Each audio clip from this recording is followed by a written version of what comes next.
अस्सलाम वालेकुम, this is doctor A medic. आज हम करेंगे बायोलॉजिकल मॉलिक्यूल्स का चैप्टर एमडी-कैट बायोलॉजी के लिए। और इस लेक्चर के बाद आपको किसी और लेक्चर लेने की बायोलॉजी के लिए ज़रूरत नहीं पड़ेगी। मैं कोशिश करूँगी कि आपके सारे प्रोविंस के डेटा इसी में ही कंप्लीट हो और ये लेक्चर लेते-लेते आपको इस लेक्चर के ख़त्म होने तक हर चीज़ याद हो। आपको बुक रीडिंग करने की ज़रूरत ना पड़े, आपका हर कॉन्सेप्ट यहीं से ही क्लियर हो जाए। तो इस लेक्चर लेने के बाद you will have no more stress, no more doubts and no more confusions. और एक बच्चों बात बताऊं, मैंने अभी 2 घंटे का ये लेक्चर की वीडियो बनाई है, you will not believe it. और इंटरनेट का कोई इशू है, मैं लाइव स्ट्रीम कर रही थी तो वो वीडियो अपलोड ही नहीं हुई और उस चक्कर में मेरा गला पूरा बैठा हुआ था and I was unable to speak. अब मैं दोबारा से आप लोगों के लिए वीडियो बना रही हूँ लेक्चर क्रिएट करके। तो आई होप कि इस बार चीज़ें बेहतर होंगी क्योंकि मैंने एक रिकॉर्डिंग भी अब साथ में चलाई हुई है। तो सबसे पहले बायोलॉजिकल मॉलिक्यूल्स में हम तमाम प्रोविंसेस का डेटा कवर करने वाले हैं। इसमें हम बायोकेमिस्ट्री में हम क्या करेंगे, बायोकेमिस्ट्री को पढ़ेंगे, वाटर और कार्बोहाइड्रेट्स को। मैंने अपने इस वन शॉट लेक्चर को 2 पार्ट्स में डिवाइड किया हुआ है, एक कार्बोहाइड्रेट्स तक और एक लिपिड और कंजुगेटेड मॉलिक्यूल्स तक। ये थोड़ा सा मुश्किल होगा हमारे लिए इसको करना, लेकिन हम इसको अच्छे से करेंगे ताकि हमें भूले ना। बाकी लिपिड्स प्रोटीन बहुत आसान है, ठीक है। अब ये पीएमडीसी का मैंने सिलेबस आप लोगों के साथ शेयर किया हुआ है। इस सिलेबस से बाहर आपको कुछ भी नहीं आएगा, तो हमने इस सिलेबस में जो जो चीज़ें आती हैं हमने उसको कर लेना। ये नाम्स का भी सिलेबस है। अब सबसे पहले बायोकेमिस्ट्री है क्या, इसको हम देखते हैं। बायो का मतलब होता है लाइफ, लाइफ मतलब जिंदगी, जिंदगी इंसान जानदारों में होती है, लिविंग ऑर्गेनिज्म में। तो केमिस्ट्री का मतलब होता है उनके अंदर होने वाले प्रोसेसेस, उनके अंदर होने वाली अकरेंस, यानी क्या क्या चीज़ें उनमें अकर कर रही हैं और उनके अंदर होने वाले केमिकल रिएक्शंस, ठीक है। और कैसे वो अपनी चीज़ों को इधर से उधर कन्वर्ट कर रहे हैं, क्या क्या चीज़ें हो रही हैं, वो सब हम बायोकेमिस्ट्री में पढ़ते हैं। अब जैसे मिसाल के तौर पे ये एक पूरी वॉल है और इसमें एक ईंट देखा जाए तो इस पूरी बिल्डिंग का बिल्डिंग ब्लॉक है ईंट। इसी तरह हमारी बॉडी को बनाने के लिए डिफरेंट ऑर्गेनिक कंपाउंड्स हैं, डिफरेंट हमारी बिल्डिंग ब्लॉक्स हैं। तो वो बिल्डिंग ब्लॉक्स जो हैं वो उनकी अकरेंस देखना कि वो कितने परसेंट है हमारी बॉडी में और क्या क्या रोल प्ले कर रहे हैं, वो सब हम बायोकेमिस्ट्री में पढ़ते हैं। ये पूरी एक चैप्टर नहीं है, ये पूरा एक डिग्री इस पर दी जा रही है क्योंकि ये बहुत डिटेल में है, लेकिन हमें उतनी ही डिटेल करनी है जितनी हमें एमडी कैट के लिए चाहिए। तो सबसे पहले इसकी आप डेफिनेशन देख लेते हो। बायोकेमिस्ट्री क्या है हमारे पास, इस चीज स्टडी, स्टडी है पढ़ने वाली ऑफ केमिकल प्रोसेसेस। प्रोसेसेस का मतलब मेटाबॉलिज्म, जो रिएक्शंस हो रहे हैं वो, एंड देयर अकरेंस, और इनकी अकरेंस के हमारी बॉडी में किस परसेंटेज में वो है, उसको हम इसमें पढ़ते हैं। तो लिविंग ऑर्गेनिज्म में इसको हम अपने उसके अंदर देखते हैं। अब आप लोगों ने क्यों, अब जैसे ये जो है ना, आप जो ये एक तो पीडीएफ आपको मिल जाएगा पहली बात। दूसरा ये कि आपने ना, एक मैंने हमेशा आपसे कहा है कि आप शॉर्ट लिस्टेड नोट्स बनाओ। आप वो नोट्स जो कि आप एमडी कैट के लास्ट डे पर कर सको। तो जब आपको ये पीडीएफ मिलेगा ना, इसमें से आपने वो चीज़ें अपने उन शॉर्ट लिस्टेड नोट्स में बनानी है जो कि इंपॉर्टेंट वैल्यूज होंगी। अब जैसे ये डेफिनेशन इंपॉर्टेंट है, लेकिन इसको लिखे बगैर भी आपको मैंने देखें, आपको मैंने इसमें से ही बता दिया था कि इसका क्या मतलब है, तो आपको ये लिखने की जरूरत नहीं है। मुझे वो बच्चे को बात समझ नहीं लगती जो हर एक एक लाइन लिखते हैं। एक एक लाइन लिखने की जरूरत नहीं है, आपने सिर्फ वो चीजें लिखनी है जो कि आपको भूल जाएंगे, और वो मैं आपको एग्जांपल भी आगे देती हूँ कि वो कौन सी चीज़ है जो आपको भूल जाएगी और उसको आपको फिर प्रिपेयर करना चाहिए। तो ये वैसे मैं अलग से पूरा एक मेरी वीडियो बनाई हुई है कि शॉर्ट लिस्टेड नोट्स आपने कैसे अपने तैयार करने हैं अपने एमडी कैट के लिए। तो अब बायोकेमिस्ट्री के ना 2 डिमेंड्स हैं, हम 2 चैप्टर्स में इसको करेंगे। पहला है बायोलॉजिकल मॉलिक्यूल्स, दूसरा है बायो एनर्जेटिक्स। बायोलॉजिकल मॉलिक्यूल्स आज हम कर रहे हैं, इसकी डिटेल सारी देखेंगे, और फिर बायो एनर्जेटिक्स, एनर्जेटिक्स में यानी केमिकल प्रोसेसेस, यानी बायोलॉजिकल मॉलिक्यूल्स में क्या पढ़ेंगे हम कि ये कैसे वो मॉलिक्यूल्स कौन कौन से हैं जो कि रिएक्शन कर रहे हैं और उनकी अकरेंस क्या है, कितने परसेंटेज में वो हैं। लेकिन बायो एनर्जेटिक्स में हम इनके रिएक्शन को स्टडी करेंगे कि रिएक्शन क्या क्या कर रहे हैं। ठीक हो गया। तो अब इसको हम समझते हैं। तो सबसे पहले बायोलॉजिकल मॉलिक्यूल्स को समझने के लिए हम एक, जैसे हमारी पूरी एक सिटी को चलाने के लिए डिफरेंट हमारे पास लोग होते हैं, डिफरेंट पोस्ट होती हैं, उसी तरह हमारी ज़िंदगी की सिटी को चलाने के लिए हमारे पास ये सब की ज़रूरत है। Carbohydrate, lipids, protein, vitamin. अब इसमें क्या क्या काम है? सबसे पहले ये एक मेयर का ऑफिस है जो कि पूरी सिटी का एडमिनिस्ट्रेशन संभाल रहा है कि कितने हमें वर्कर्स चाहिए, क्या क्या काम करना है, हमने हर चीज़ वो ये बता रहा है। मेयर की क्या होगी इंस्ट्रक्शन? अब मेयर, हमारी बॉडी का मेयर कौन है? डीएनए। हमारी बॉडी का मेयर है डीएनए। अब डीएनए ने ये बताना है कि हमारे पास इतने हमारे पेट्रोल चाहिए, हमें इतना पेट्रोल लेना है, क्योंकि पेट्रोल हमारी जो बॉडी का पेट्रोल है वो है कार्बोहाइड्रेट्स। तो हमारी बॉडी को कितने कार्बोहाइड्रेट्स चाहिए, क्योंकि हमें उससे एनर्जी जनरेट करनी है अपनी ज़िंदगी की गाड़ी को चलाने के लिए। ठीक हो गया? तो ये कार्बोहाइड्रेट्स का काम होता है हमें फ्यूल प्रोवाइड करना। अब उसके बाद आपको बिल्ड भी तो हमने करना है, हमने बिल्डिंग्स बनानी है अपनी इस लाइफ में और डिफरेंट चीज़ें बनानी है। तो उसके लिए क्या होगा, हमें क्या चाहिए? प्रोटीन्स हम चाहिए होंगी। प्रोटीन्स जो हैं वो क्या करेंगी, वो मसल्स बनाती हैं, हमारी जो हमारी लाइफ की प्रोटीन होती हैं, हम बॉडी की प्रोटीन रिपेयर करती हैं, मेंटेन करती हैं। हम आगे इसको डिटेल में पढ़ेंगे। उसके अलावा अब आप देखो कि हमें सब कुछ है, लेकिन अब हमें वर्कर्स भी तो चाहिए जो कि हमारी हेल्प करें। कार्बोहाइड्रेट्स फ्यूल स्टेशंस के लिए, प्रोटीन्स वर्कर्स और बिल्डर्स के लिए। ठीक है? तो उसके लिए हमारे पास कौन है? विटामिन्स, जो कि इनकी सुपरविजन करेंगे, इनकी हेल्प करेंगे कि ये करो, वो करो, ऐसे सिटी को चलाओ, ये ज़्यादा अच्छा है, और प्रोटेक्शन सब कुछ ये प्रोवाइड करेंगे। फिर उसके बाद अब अगर हमारे पास कार्बोहाइड्रेट्स नहीं आ रहे, क्या हुआ है कि अमेरिका और इसराइल और ईरान की आपस में लड़ाई हो रही है, तो पेट्रोल हमें नहीं मिल रहा। तो फिर क्या करते हैं हम, हमारे जो अंदर के बैंक होते हैं, जो हमने रिजर्व्स क्रिएट किए होते हैं पेट्रोल के, हम वहाँ से एनर्जी लेते हैं।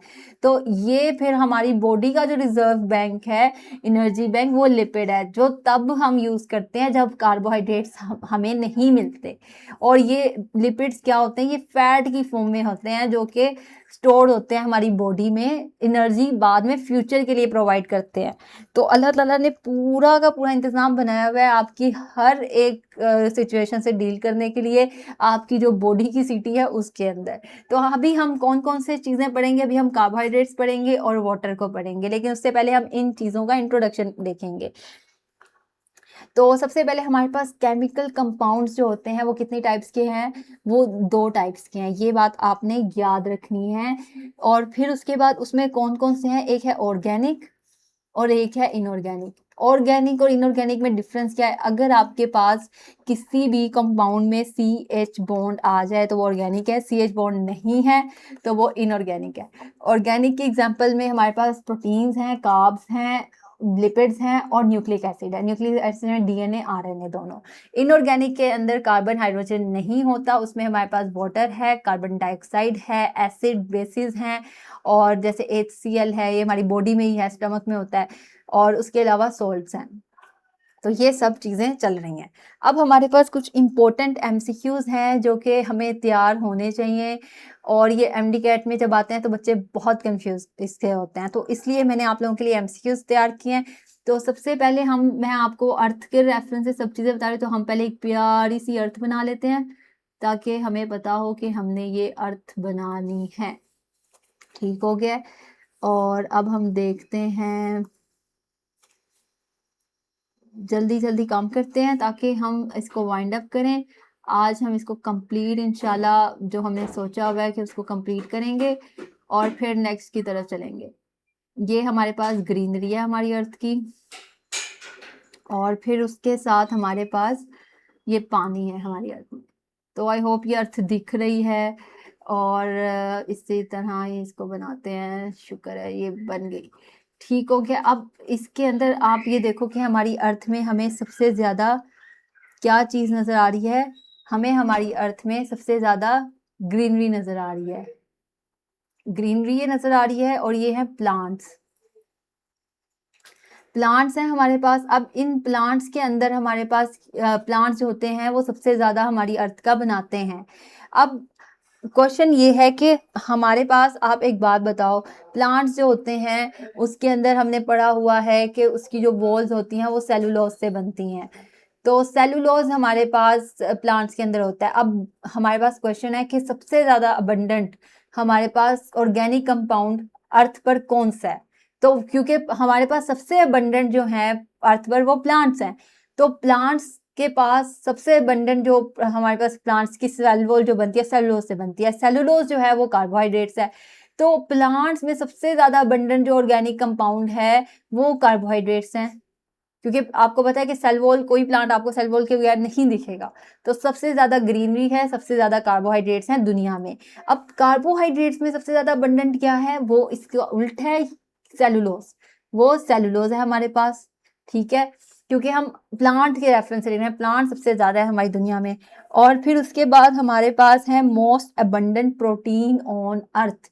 अर्थ पर सबसे ज्यादा अबंडेंट प्रोटीन कौन सी है? हमारे पास अर्थ पर जो प्रोटीन है वो प्लांट से ही रिलेटेड होगी, कि प्लांट सबसे ज्यादा है, तो वो प्रोटीन है रुबिस्को। एमसीक्यूज में आपके पास आता है राइबोलोज 1,5 बिसफॉस्फेट कार्बोक्सिलेज ऑक्सीजनेस। इसका नाम इधर से ही निकलता है, राइबोलोज बिसफॉस्फेट 1,5 कार्बोक्सिलेज ऑक्सीजनेस, ठीक है। तो इसको शॉर्ट फॉर्म में हम रुबिस्को कहते हैं। ये वर्ल्ड और अर्थ की बात होगी। अब उसके बाद हमारे पास आते हैं लिविंग ऑर्गेनिज्म, इंसानों की बात हो रही है, अपनी बात भी कर लेते हैं। अब हमारे बॉडी में सबसे ज्यादा अबंडेंट प्रोटीन कौन सी है हम एनिमल्स की बॉडी में? तो वो है कोलेजन। कोलेजन जो होती है, अब आपने इसको याद करने के लिए मैं आपको एक बात बताती हूँ कि हमारी सब बॉडी में सबसे ज्यादा जो ऑर्गन है वो स्किन है।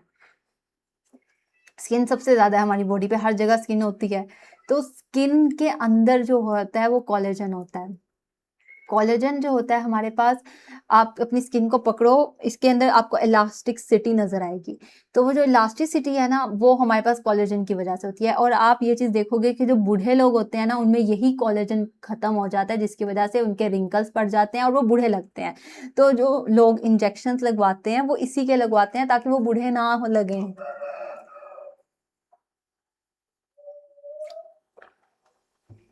तो ये सब हमने इस तरह कर लिया। अब उसके बाद हमारे पास है मोस्ट अबंडेंट कंपाउंड। अब ये देखिए, कंपाउंड की बात हो रही है।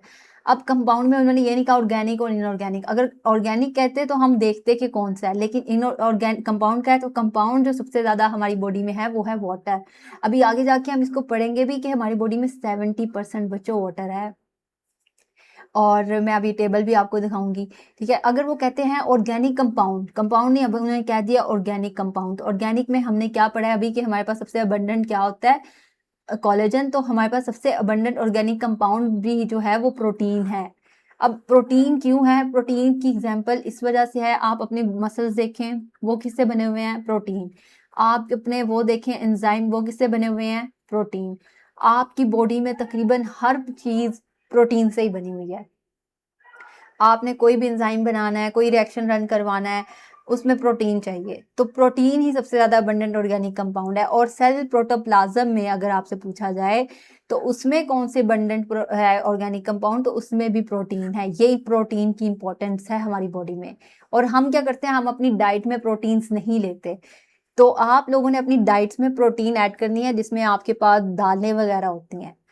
तो नेक्स्ट अब हम करते हैं, वो ये है कि सबसे ज्यादा अबंडेंट गैस हमारी बॉडी में कौन सी है? तो अबंडेंट गैस हमारे बॉडी में नाइट्रोजन है। इसकी परसेंटेज है 78% एटमोसफेयर में। मैंने इसको बॉडी कह दिया है। हमारे एटमॉस्फेयर में सबसे ज्यादा अर्थ है, अर्थ के ऊपर जो एटमॉस्फेयर है उसमें सबसे ज्यादा अबंडेंट नाइट्रोजन है, फिर ऑक्सीजन है, ठीक है। और ऑक्सीजन की जो वो परसेंटेज है वो मेरे ख्याल से 21% है। उसके बाद आर्गन है जिसकी 0 पॉइंट समथिंग करके है। ये 3 गैसेस हमारे एटमॉस्फेयर में पाई जाती हैं। इसके बाद हमारे पास हमारी बॉडी में, ह्यूमन बॉडी में सबसे ज्यादा अबंडेंट मिनरल, ये की वर्ड है मिनरल, ये चीजें हमने याद रखनी है। किस बॉडी में? ह्यूमन बॉडी में। तो हमारी बॉडी में आप लोगों ने देखा होगा कि हमारी बॉडी जो बनती है उसमें बोन्स हमने देखी हैं, आपने बोन्स देखी हैं, उसके अलावा हमने अपने टीथ देखे हैं, ठीक है। जो टीथ हमने अपने देखे हैं, ठीक है, अब वो टीथ और ये सबसे ज्यादा हमें यही नजर आते हैं। तो हमारी मिनरल जो सबसे ज्यादा हमारी बॉडी में है वो है कैल्शियम। ये होगी बात। अब ये जो 4 क्वेश्चन है ना, ये जो स्टेटमेंट्स हैं, इसको याद समझने के लिए ना मैं आपको जो इंट्रासेलुलर कैटायंस हैं, इनको समझने के लिए हम एक निमोनिक जो मैंने ये सोडियम पोटेशियम पंप का निमोनिक है नोकिया 321, ठीक है? इसमें नोकिया जो है, नोकिया में सोडियम है, ये पोटेशियम है और ये एटीपी है। तो इसमें वो बताता है कि सोडियम जो होता है वो आउट जाता है, पोटेशियम जो होता है वो इन आता है। तो अब हमने इसको इस वाली इक्वेशन से हमने एक सेल ड्रॉ कर लिया। ये सेल का एक्स्ट्रा सेलुलर कंपार्टमेंट है और ये हमारे पास एक सेल है, ठीक है? ये इंट्रासेलुलर है सेल के अंदर और ये एक्स्ट्रा सेलुलर है सेल के बाहर।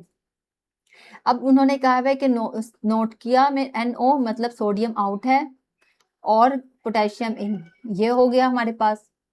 और उसके अलावा बस ये हमें पता है। अब मेरी आप बात सुनो, सोडियम जहाँ पे होता है उसके साथ हमारे पास क्या क्या कंपाउंड होता है। सोडियम के साथ आप लोगों ने देखा होगा कि क्लोराइड होता है। जहाँ जहाँ सोडियम वहाँ वहाँ, यानी नमक में NaCl दोनों एक साथ पाए जाते हैं, तो जहाँ सोडियम वहाँ क्लोराइड।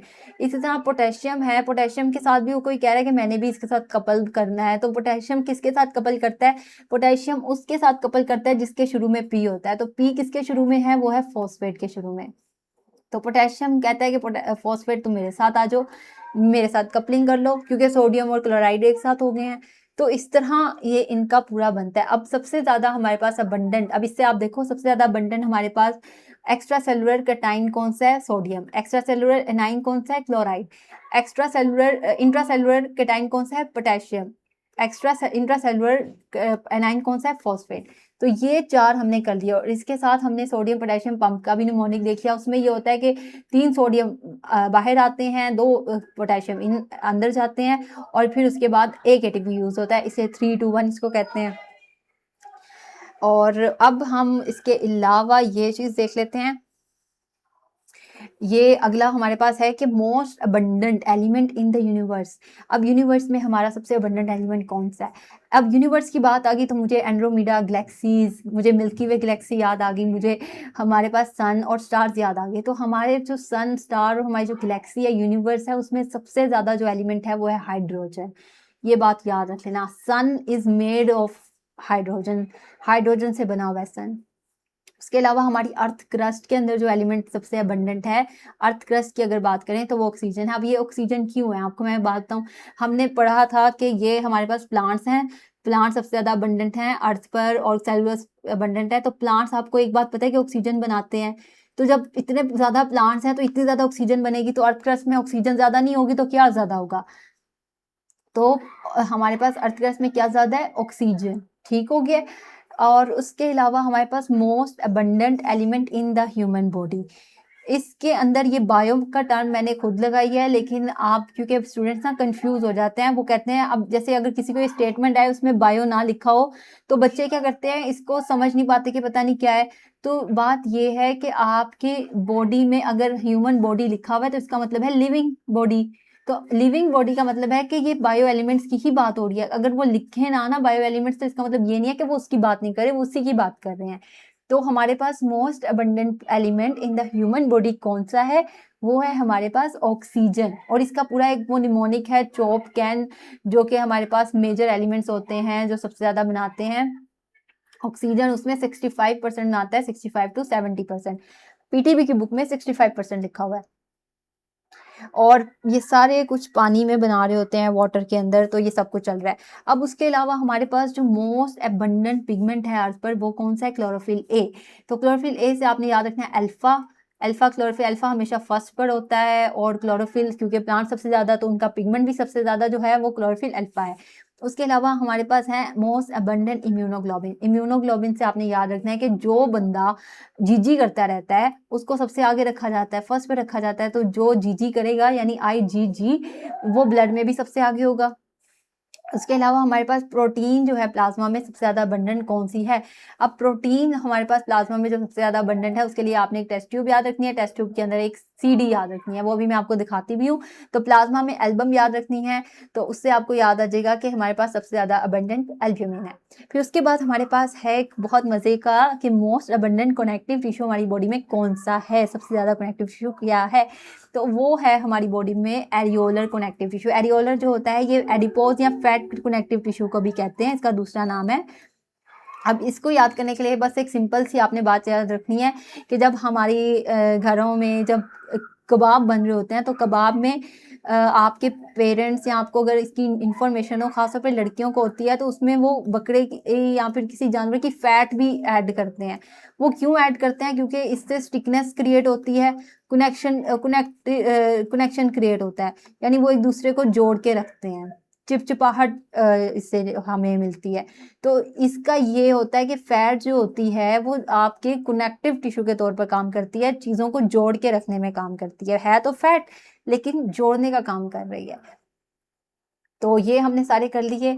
अब ये मैंने आपको इसी तरह बताया है कि यहाँ पर इस तरह आपने इसको करना है। और ये हाँ, अब मैंने उसमें आपको ये सारा बना के बताया था, लेकिन अगर आप इसको सोडियम क्लोराइड सॉल्ट का इसको लेकर ये बाहर याद कर लें, और पोटेशियम जो होता है बनाना में सबसे ज़्यादा होता है, तो आप इसको इस तरह एक लंच बॉक्स में इसका विजुअल अगर आप देख लोगे तो आपको अगर वो बातें भूल जाएंगी तो आपको ये चीज़ याद आएगी कि फॉस्फेट और पोटेशियम हमने यहाँ पे रखा हुआ है। फिर उसके बाद हमारे पास आ जाता है ब्लड में। अब जैसे मैंने आपको बताया था कि ये प्लाज्मा है और उसमें एल्बम एक डाली हुई है, तो आपको ये चीज़ याद आएगी कि प्लाज्मा में सबसे ज़्यादा एल्ब्यूमिन है, और ये जीजी वाली बाजी हैं जो कि हर जगह जीजी करती रहती हैं और इनको फिर सब आगे भी रखते हैं। ये कनेक्टिव टिश्यू है, ये चीज़ की तरह बना हुआ है एरियोलर टिश्यू, तो ये कनेक्शन क्रिएट करता है आपके ऑर्गन्स के अंदर हर जगह जहाँ पे भी, और इसके बहुत सारे फ़ायदे होते हैं। ये आप लोगों का होमवर्क है, जब आपको PDF मिलेगी तो आपने इसको फिल करना है और आपने देखना है कि आपको ये याद हुआ या नहीं हुआ। ठीक हो गया? ये भी आपका होमवर्क है और आपने इसको करना है। अब इसके बाद हमारे पास हैं बायो एलिमेंट्स, जो कि मैंने आपको बताया था हमारे पास 92 नेचुरली अकरिंग एलिमेंट्स हैं। ठीक हो गया? उसमें से हमारे पास 25 जो हैं वो बायो एलिमेंट्स हैं। बायो मतलब लिविंग बॉडी में अकर कर रहे हैं, ठीक है? इसमें है। फिर उसके बाद हमारे पास जो मेजर एलिमेंट्स हैं वो 99% बनाते हैं। ये आपका MCQs आ सकते हैं, इसको नोट डाउन करना है। और इसमें क्या-क्या है? चॉपकैन, इसके लिए आपने याद रखना है, carbon, hydrogen, oxygen, phosphorus, calcium, nitrogen, ये है। अब इनकी परसेंटेज के लिहाज से हमने इसको याद करना है, क्योंकि परसेंटेज MCQs में आती हैं। तो उसके लिए ये निमोनिक है कि old clever happy nurses can play. इसमें ये ओल्ड अंकल हैं, ठीक है? ओल्ड अंकल जो हैं इनकी उम्र कितनी है? 65। और ये जो क्लेवर है, ये क्लेवर लड़का जो है इसकी उम्र कितनी है? 18 साल। और ये जो हैप्पी बच्चा है ये सिर्फ 10 साल का है। तो 65 के अंकल, ओल्ड, क्लेवर जो है, और ये हैप्पी, ये 10 ईयर ओल्ड का है। फिर उसके बाद ये नर्स जो है इसकी 3 सालों से अपनी नर्सिंग कर रही है। Old, clever, happy, nurse. और ये जो कैन है, ये 2 डब्बे इन्होंने मंगाए हुए हैं कैन के, तो कैन यहाँ पे है, और ये प्ले, यानी this girl can also play. ये सब लोग फुटबॉल के फैंस हैं, क्योंकि आपको पता है आजकल FIFA वर्ल्ड कप चल रहा है, तो ये लोग फुटबॉल के मैच के सारे ही दीवाने हैं, अंकल से लेकर छोटे बड़े सब। तो आप में से मुझे आप सब भी बताएं कि आप में से कौन कौन फुटबॉल का दीवाना है और आपको फेवरेट प्लेयर कौन सा है, फिर हम उसको वाइंड अप भी करते हैं। तो आई होप कि आपको ये निमोनिक वगैरह याद हो जाएंगे कि 65 ईयर ओल्ड अंकल हैं हमारे पास। जो क्लेवर जो बॉय है वो 18 साल का है, और बच्चा जो है हैप्पी वो 10 साल का है। तो इस तरह आपने इसको याद करना है। और फिर हम अगले के ऊपर चलते हैं। अब माइनर एलिमेंट्स में, मेजर हमने कर लिए, माइनर के ऊपर आ जाते हैं। माइनर एलिमेंट्स जो हैं वो हमारा कितना बना रहे हैं? 1%। MCQs है ये, ठीक है? आपको पता होना चाहिए। अब उसमें हमारे पास ये सल्फर है, पोटेशियम है, क्लोरीन है, सोडियम है और मैग्नीशियम है। अब इसकी परसेंटेज हमने याद करनी है। इसके लिए ना मैं आपको एक बात बताती हूँ। मैंने आपको बताया था कि जहाँ पे सोडियम होगा वहाँ पे क्लोराइड भी होगा, दोनों साथ साथ रहते हैं। कहते हैं हमने कहीं अलग नहीं होना, इनका जन्मों जन्मों का साथ है, साथ का, ठीक है? तो ये लोग ये हमारे पास इसको टेबल सॉल्ट हम कहते हैं। ठीक हो गया? फिर उसके बाद हमारे पास है पोटेशियम। पोटेशियम जो है बनाना है या फिर पोटैटो में भी आप उसे कर सकते हो। तो बनाना जो है इसको हम एक तो इनकी वैल्यूज अभी हमने याद करनी है, वो मैं आपको भी बताती हूँ कि कैसे हम करेंगे। फिर उसके बाद हमारे पास सल्फर है।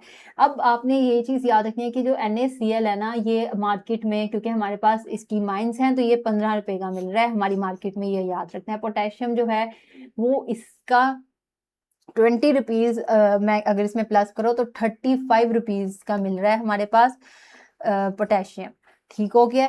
और बाकी जो है सर्फ एक्सल जो है हमारे पास, सल्फर से आपने याद रखना है सर्फ एक्सल, और सर्फ एक्सल जो है मार्केट में उसका रेट आया हुआ है 25 रुपये। ठीक है, ये आपने याद रखना है सर्फ एक्सल का रेट। और उसके अलावा जो हमारे पास मैग्नीशियम है, मैग्नीशियम ना एक टैबलेट की फॉर्म में आ रही है, और मैग्नीशियम क्योंकि एक छोटी सी टैबलेट है तो उसकी परसेंटेज भी बहुत कम है, उसमें 0.05% मैग्नीशियम होता है जो टैबलेट आती है। तो ये आपने इस तरह याद कर लेना है। बाकी ये उसको विजुअली भी आप देख सकते हो कि ये आपने सोल्ड से याद रखना है कि ये 15 रुपीज़ का है। ये आपके पास जो सर्फ एक्सल है ये आपके पास 25 रुपीज़ का है। पोटैटो या फिर बनाना 35 रुपीज़ के हैं। और उसके अलावा मैग्नीशियम जो टैबलेट है वो कितने की थी, 0.05%। ठीक है, ये हमारे पास हो गया। अब उसके अलावा हमारे पास कुछ एलिमेंट्स होते हैं ट्रेस एलिमेंट्स। अब ये ट्रेस एलिमेंट्स की परसेंटेज पहले आपको याद होनी चाहिए, 0.01%। It can come in your exam, आपके एग्जाम में पूछ सकते हैं। आप ट्रेस एलिमेंट कहते किन एलिमेंट्स को हैं, ये सारी आपके पास फेडरल बोर्ड की बुक से मैंने ली है इन्फॉर्मेशन। लेकिन मुझे ना वैसे ये चीज़ पसंद नहीं है कि मैं आपको ये बताऊं कि किस बुक से लिया। आपको बस ये होना चाहिए कि हमने अपनी इन्फॉर्मेशन पूरी करनी है। ठीक है, इन्फॉर्मेशन हमें हर चीज़ की लेनी है। अब ट्रेस एलिमेंट्स का दूसरा नाम डाइटरी एलिमेंट्स है। अब डाइटरी एलिमेंट्स इसलिए कहते हैं क्योंकि अगर हम इनको अपनी डाइट में ऐड ना करें तो हमें बहुत सारी डिजीजेस का सामना करना पड़ता है। तो इस वजह से इनकी बहुत इंपॉर्टेंस है, बेशक ये ट्रेस अमाउंट में भी हमारे पास हैं। तो इसको याद करने के लिए आपके पास जो निमोनिक है वो ये है, आई फील कोल्ड, मुझे बहुत ठंड लग रही है। जिंक की जगह हम जैन भी कर लेते हैं क्योंकि हमें उसको पूरा एक स्टोरी बनानी है। I feel cold Jain inside my cold small body diet. एक लड़की या लड़का ही कह रहा है कि I feel cold Jain, Jain मुझे बहुत ठंड लग रही है मेरी कोल्ड स्मॉल बॉडी डाइट में, मुझे बहुत कूल फील हो रहा है। लाइक आप बॉडी डाइट कर रहे हो और आपको उसमें कोल्डनेस फील हो रही है। ठीक हो गया, तो इसको आपने इस तरह याद रखना है। अब आई से हमारे पास क्या है, आयोडीन। एफ फील से आयरन है हमारे पास। कोल्ड से कोबाल्ट है। जेडन से हमारे पास जिंक है। फिर उसके बाद एफ से हमारे पास, फील से हमारे पास फ्लोरीन भी एक बनता है, ये भी आप याद करें क्योंकि ये भी ट्रेस एलिमेंट है, हमारी बॉडी में ज़रूरत पड़ जाती है थोड़ी सी, क्योंकि उसके आगे मैं यूजेस आपको बताऊंगी। और फिर उसके बाद है हमारे पास इनसाइड का फिर आयोडीन है, और एमओ से माय से मोलिब्डेनम है, और कूल से कॉपर है, और एससी से सेलेनियम है स्मॉल का। ठीक हो गया। बॉडी डाइट से आपने याद रखना है कि ये किसकी हैं, हमारे पास डाइटरी एलिमेंट्स की बात करें। I feel cold Jain inside my cool small body diet. ठीक है, इसको सेंटेंस को बोलोगे तभी आएगा, आप सब बोलो। मैं आपको टीवी स्क्रीन से बाहर आके नहीं बता सकती, लेकिन आप लोगों ने बोलना है। आपके घर वाले आपको कहेंगे कि इसको पता नहीं क्या हो गया, ऊंची ऊंची क्यों बोल रहा है मोबाइल पकड़ के, लेकिन आपको इसी तरह चीजें याद आएंगी। ऊंची ऊंची बोलो, मेरे साथ बोला करो, मेरे साथ प्रैक्टिस ना किया करो, नीट ना लिखा करो, लेकिन रफ रफ लिखा करो कि ये इस तरह चीजें हो रही हैं, उस तरह हो रही हैं, ये चीजें याद रहती हैं। नीट तब करो, वो बातें करो नीट जो कि लगता है कि भूल जाएंगी और मुझे पता होनी चाहिए। अब जैसे ट्रेस एलिमेंट मैंने आपको बता दिया ना, डाइटरी एलिमेंट्स होते हैं, तो आपके अगर आप 1-2 महीने बाद भी इसको पढ़ोगे ना तो आपको आती होंगी चीजें। चलो अब हम नेक्स्ट की तरफ चलते हैं। वो ये है कि इनके ये आयरन और ये कहाँ का यूज होते हैं, कहाँ हमें चाहिए होते हैं, वो इसको हम पढ़ लेते हैं। तो इसके लिए मैंने कुछ आप लोगों को, अब जैसे हमारे पास ना आयरन, आयरन जो है हमारे पास ये हीमोग्लोबिन में यूज होती है, हीमोग्लोबिन का सिंबल है।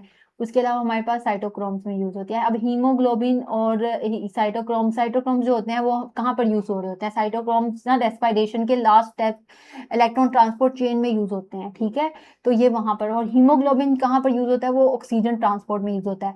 तो अब आप ये इसी चीज से अंदाजा लगाओ कि अगर इस मिनरल की, इस डाइटरी ट्रेस एलिमेंट की अगर हमारे पास शॉर्टेज हो जाती है तो हमें क्या क्या नुकसान होंगे, क्या क्या हमें इसके नुकसान झेलने पड़ेंगे।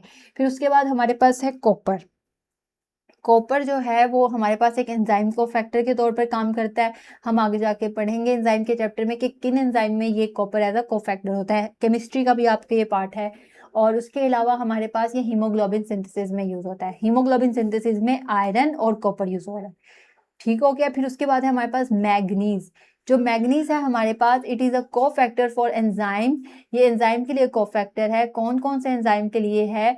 वो रेस्पिरेशन और फोटोसिंथेसिस के जितने भी एंजाइम हैं उसमें मैग्नीज यूज होता है। तो ये बातें ना आपको याद होनी चाहिए।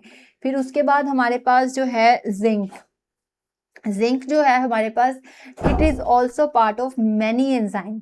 अब जिंक जो है वो कौन से एंजाइम का सबसे इंपॉर्टेंट पार्ट है? एक तो इंसुलिन फंक्शन में ये इंपॉर्टेंट रोल प्ले करता है, और ये कार्बोनिक एनहाइड्रेस का इंपॉर्टेंट पार्ट है। ये आपका एमसीक्यू आ सकता है, क्योंकि ये थोड़ी सी ऐसी बात है जो कि एक उन्होंने पूरा एंजाइम मेंशन किया हुआ है। ठीक हो गया। फिर उसके बाद हमारे पास कोबाल्ट। जो कोबाल्ट है ना, इसके नाम से ही हमें पता चल रहा है कि ये एक विटामिन की सिंथेसिस का कंपोनेंट है, और जिस विटामिन का कंपोनेंट है उसका नाम है कोबोलामीन। अब कोबोलामीन जो होता है वो कौन सा विटामिन है? वो विटामिन B12 है, कोबोलामीन 12। ठीक है, तो आपने इसको कोड 12 से याद रखना है कि विटामिन कोबोलामीन जो है कोबाल्ट, वो विटामिन B12 का कंपोनेंट है। और उसके अलावा हमारे पास है मोलिब्डेनम। मोलिब्डेनम जो है हमारे पास, it is also a cofactor. Cofactor होता है एंजाइम के लिए होगा कोफैक्टर, क्योंकि एंजाइम के रिएक्शन करने के लिए हमें कोफैक्टर की जरूरत होती है। आप एंजाइम का चैप्टर पूरा देख सकते हो, उसमें मैंने सब कुछ डिटेल में बताया। फिर उसके बाद हमारे पास है nitrogen metabolism. It is use in uh nitrogen metabolism में ये यूज होता है। फिर उसके बाद नेक्स्ट हमारे पास जो है वो है आयोडीन। आयोडीन जो है हमारे पास, ये हमारे गले में के अंदर एक थायराइड ग्लैंड है जो कि थायराइड हार्मोन प्रोड्यूस करता है। तो उसके लिए T3 T4 प्रोड्यूस करने के लिए उसे आयोडीन चाहिए। तो हमारे पास आयोडीन की ये इंपॉर्टेंस है। और अगर जो लोग अपने आयोडीन नहीं लेते, उनके गर्दन में इतने बड़े बड़े वो थायराइड स्वेल हो जाते हैं और वो गोइटर बना देते हैं। तो इसकी इंपॉर्टेंस ये इसलिए हमारे पास है। और फिर उसके बाद हमारे पास है फ्लोरीन। फ्लोरीन जो होता है वो हमारे पास स्ट्रेंथन करता है हमारे टूथ एनिमल को और हमारी बोन्स को। फ्लोरीन की ये इंपॉर्टेंस है कि हमारे जो दांत हैं उसकी कोटिंग के लिए ये यूज होता है, और बोन्स की भी कोटिंग के लिए फ्लोरीन यूज होता है। इसलिए वो कहते हैं कि आपके टूथपेस्ट में नमक है क्या, तो ये फ्लोरीन वाले नमक की बात करते हैं। फिर उसके बाद हमारे पास है सेलेनियम। सेलेनियम जो है वो एक एंटीऑक्सीडेंट के तौर पे यूज होता है। और एंटीऑक्सीडेंट का मैं आपको ना एक बात बताती हूँ। एंटीऑक्सीडेंट वो चीज होती है जो कि आपकी एजिंग के प्रोसेस को रिवर्स करता है, आपको बूढ़ा नहीं होने देता। एंटीऑक्सीडेंट का काम होता है आपके कैंसर नहीं होने देता। तो अब आपने बात लोकली लोगों के अब आजकल फेमस हुआ है ग्लूटाथायोन के इंजेक्शन लगाना।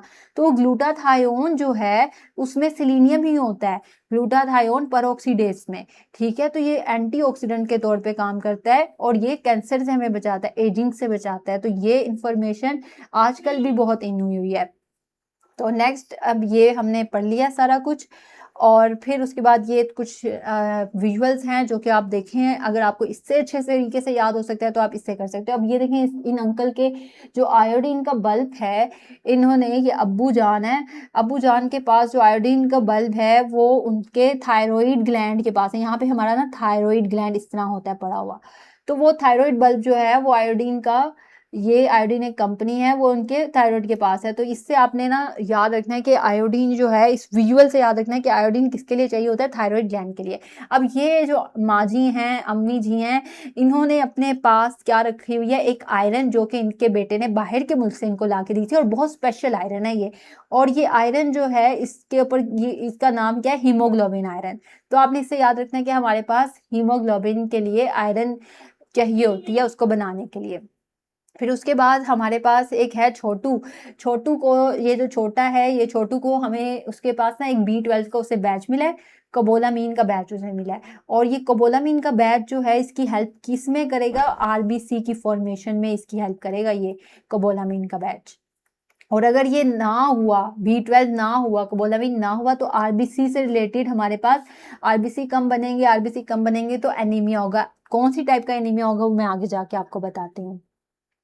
फिर उसके बाद ये टूथपेस्ट है हमारे पास एक, और ये है जैन। जैन की इस टूथपेस्ट है जो कि जिंक की है। और ये क्या लिखा हुआ है इस टूथपेस्ट का नाम क्या है? इसमें जो मटेरियल है वो कार्बोनिक एनहाइड्रेस है। तो आपने याद रखना है कि कार्बोनिक एनहाइड्रेस के अंदर हमारे पास क्या यूज हो रहा है? जिंक, यानी जैन। जैन की यूजेज हो रही है कार्बोनिक एनहाइड्रेस में, वो एक कोफैक्टर के तौर पे काम कर रहा है। फिर उसके बाद ये हमारे पास मोबाइल है। मोबाइल में आप देख रहे हो कि नाइट्रोजन मेटाबॉलिज्म की गेम लगी हुई है। एक बल्ब सा है जिसमें नाइट्रोजन बना हुआ है और उसको आपने खेलना है। तो इससे आपने मोबाइल से याद रखना है कि जो मोबाइल है मोबाइल ऐप है नाइट्रोजन मेटाबॉलिज्म की, तो वो जो मोलिब्डेनम है वो क्या करता है, नाइट्रोजन मेटाबॉलिज्म को रन करवाता है। फिर उसके बाद हमारे पास है कॉपर। अब ये कॉपर की एक मशीन है, आपको नजर आ रही है, जो हीमोग्लोबिन बना रही है। तो हीमोग्लोबिन के ऊपर हमने यहाँ से हम कॉपर डाल रहे हैं, हमें कॉपर चाहिए होती है। तो अगर आपने हीमोग्लोबिन बनानी है तो ये जो है, जो वर्कर है वो क्या कर रहा है, कॉपर को हीमोग्लोबिन के अंदर डाल रहा है। तो आपके हीमोग्लोबिन बनाने के लिए एक तो हमने पढ़ा कि आयरन की जरूरत होती है, दूसरी किसकी जरूरत होती है, कॉपर की। इन दोनों की जरूरत होती है। अगर इन दोनों में से कोई चीज नहीं है तो इसके डिफरेंट हमारे पास डिजीजेस हो सकती हैं। तो उसमें अब ये जो सेलेनियम है, ये लड़की जिसकी ग्लासी सी स्किन है, आप देख सकते हैं ग्लासी स्किन, और आप ये भी देख सकते हैं कि ये प्रोटेक्शन उसको प्रोवाइड कर रही है। ये इसने एक सेलेनियम का वो रखा हुआ है। तो सेलेनियम जो है वो इस लड़की को प्रोटेक्शन प्रोवाइड करेगा, किससे, एजिंग से, कैंसर से। क्योंकि सेलेनियम जिसके अंदर रोल प्ले करता है वो है glutathione peroxidase, and it is a glutathione क्या है हमारे पास, एंटीऑक्सीडेंट है। ठीक हो गया। तो ये इस औरत को कैंसर से बचाएगा और एजिंग से भी बचाएगा, इसलिए ये बहुत बूढ़ी होके भी यंग यंग लग रही है। ठीक हो गया। अब हमारे पास अगर आयरन डेफिशिएंसी हो जाती है ट्रेस एलिमेंट्स की, तो हमारे पास आयरन डेफिशिएंसी, क्योंकि आयरन हीमोग्लोबिन बनाती है, ये हमारे पास आरबीसी है। आरबीसी ने क्या करना होता है, हीमोग्लोबिन को कैरी करना होता है। ठीक हो गया। तो अगर हमारे पास आयरन की डेफिशिएंसी हुई तो हीमोग्लोबिन नहीं बनेगा, हीमोग्लोबिन नहीं बनेगा तो अल्टीमेटली ब्लड लॉस, हमारे पास एनीमिया हो जाएगा, क्योंकि आरबीसी कम हो जाएंगे, ऑक्सीजन कैरी नहीं कर पाएंगे। जब ऑक्सीजन नहीं मिलेगी तो एनीमिया होगा। फिर उसके बाद हमारे पास आयोडीन अगर डेफिशिएंट हो जाए, तो आयोडीन की डेफिशिएंसी से जो हमारे पास डिजीज होती है, गोइटर होती है, जिसमें हमारा जो गर्दन होती है हमारी पूरी फूल सी जाती है, ठीक है, स्वेल हो जाती है। फिर उसके बाद हमारे पास कोबाल्ट की अगर डेफिशिएंसी होती है, तो हमने पढ़ा था कोबाल्ट जो है वो कोबोलामीन जो है उसके अंदर बनने में हो रहा है। तो कोबोलामीन विटामिन B12 जो है, अगर वो नहीं बनता तो हमारे पास एक एनीमिया हो जाता है। और वो एनीमिया जो है वो कौन सा एनीमिया है, वो है पेरिनीशियस एनीमिया। उसके अलावा हमारे पास जिंक की डेफिशिएंसी है।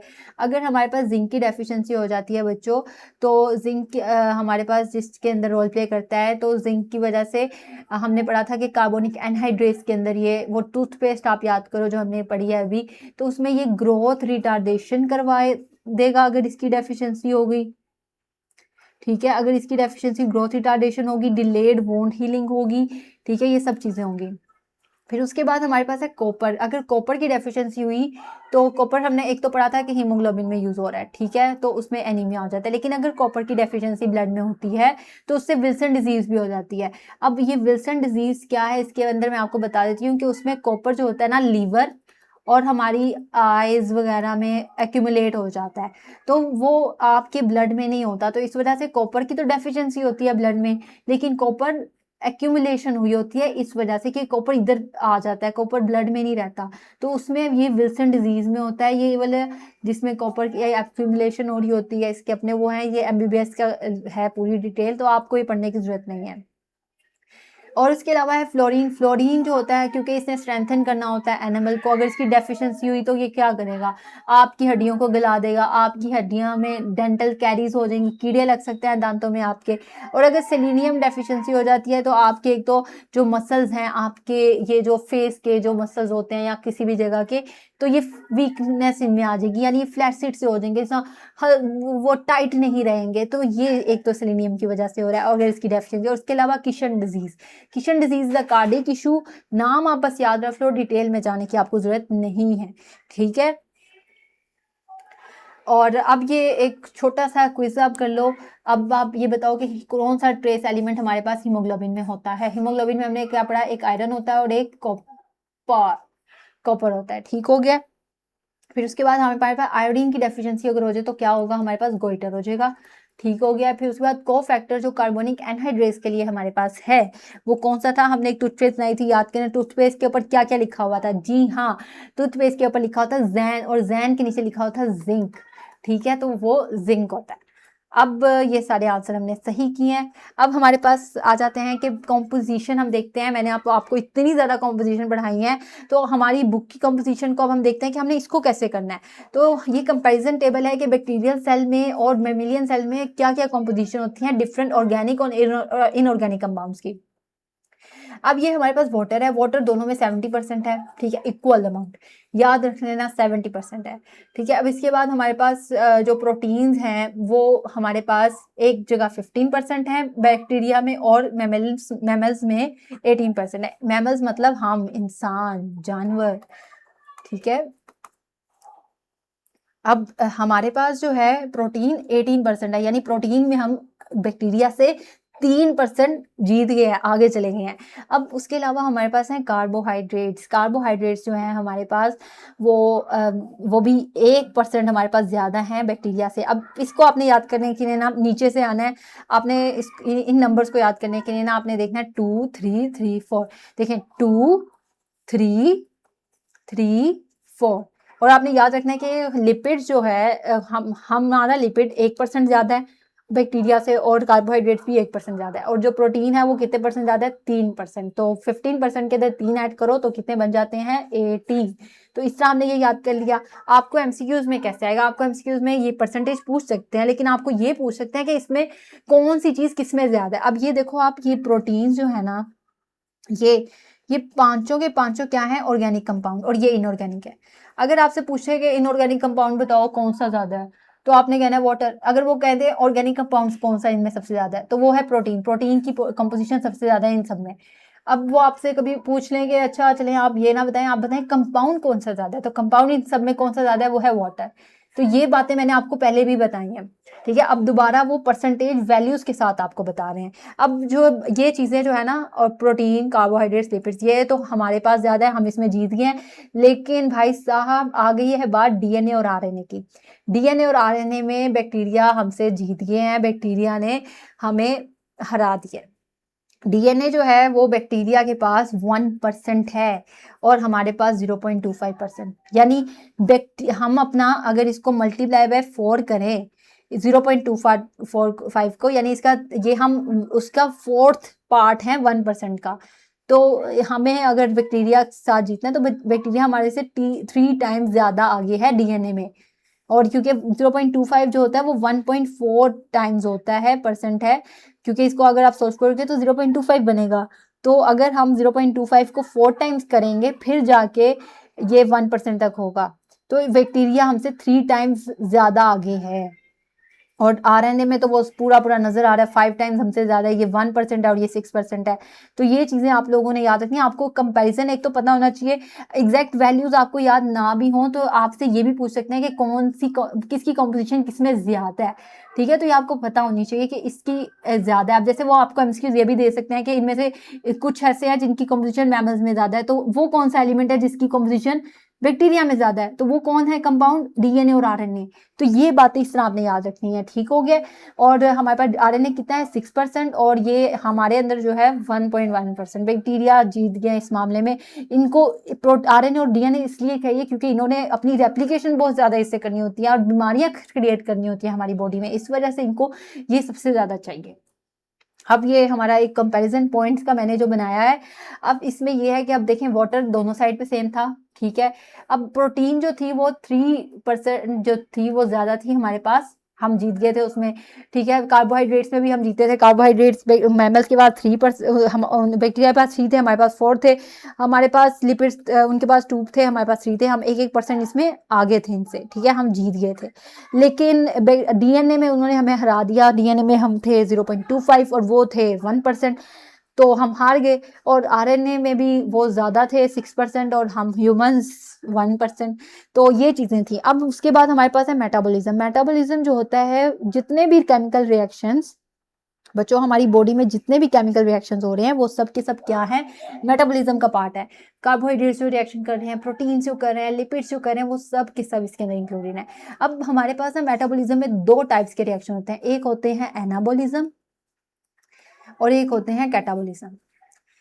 हर रिएक्शन का अगर आप रिवर्स चलोगे तो वो एक दूसरे का रिवर्स होगा, रिएक्शन इन्हीं दोनों में घूम रहे होते हैं। कभी अगर छोटे से बड़े में जा रहे हैं, ए देखें, एक ए पहले आता है ना, तो छोटे से अगर बड़े में जा रहे हैं तो वो इनको एनर्जी चाहिए होगी, ठीक है। अगर वो वापस आ रहे हैं तो वो एनर्जी रिलीज करेंगे। इसकी डिटेल हम वैसे पढ़ते हैं, लेकिन मैंने आपको बस एक छोटा सा ओवरव्यू दिया है। क्या है हमने पहले किया है उसकी, एनाबोलिज्म।